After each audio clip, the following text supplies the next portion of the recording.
follow after them, like a hungry and offended spirit of the place, clothed in a spiralling storm. There wasn't much to see, and as Robin dawdled reverently around with his camera and his notebook, he was unsure if the scare in the car had made the destination more preciously perilous, or more evidently not worth the effort. Much of the house had been built of wood, marked grey and rose in Wright's insouciant sketches, or of canvas, which was useless against the freezing desert nights and equally combustible. All that remained standing, at the end of a terrace of fissured concrete, was the rough bulk of the hearth and the chimney stack, a little tower of boulders, the bluntly symbolic heart of the place. Robin knelt among ashes, paper rubbish, a half-burnt creosote bush, and squinted up the open flue at the square of bright eggshell. People had been here, hundreds probably, scholars and students, and the unfriendly, reflective men who lived in the spell of the desert. He touched the blackened stones and thought of other lonely places, roofless cottages on Welsh mountains, pissed-in pillboxes squatting in the fields at home. And there was something of the outpost in this ruined site, of duty and homesickness.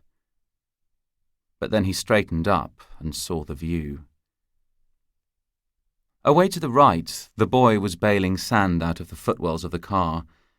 He did it slowly, with an air of resentment at his own folly, and doubtless respect for the heat. Nothing was worth rushing, except driving itself, of course, unlicensed, off-road. That was the thrill for a teenage Indian with a father, drunk and hostile at 9 in the morning. Robin felt the constraints of the boy's silence drop away. The day was balanced between the upland cool in which it had started and the steeper heat to come. He took off his shirt and felt deliciously both hot and cold at the same time. He clambered up and away from the site, among shaly hillocks, and chose a place to sit. He had a copy of Wright's plans in his knapsack, and a single photo of the finished house, leached of detail by sunlight and reproduction, a copy of a copy of a copy.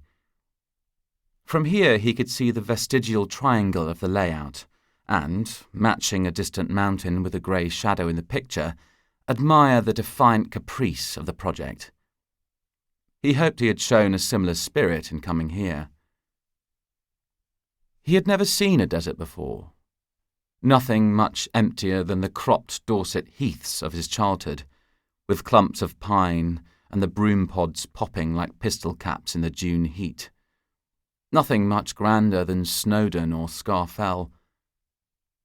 He liked it. The warm smell of the sagebrush and the bitter green herb-like plants that grew sparsely under the rocks.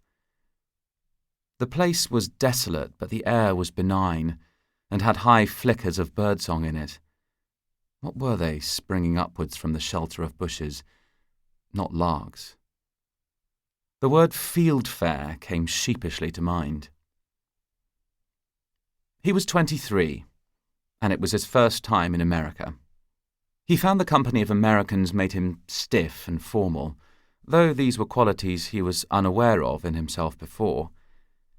His vocabulary felt embarrassingly large and accurate, though in conversation he had a recurrent sense of inarticulacy. He was doing research for a doctoral thesis, but knew he was ignorant of the simplest things in the landscape he had come, in part, to see. Still, he anticipated discovery.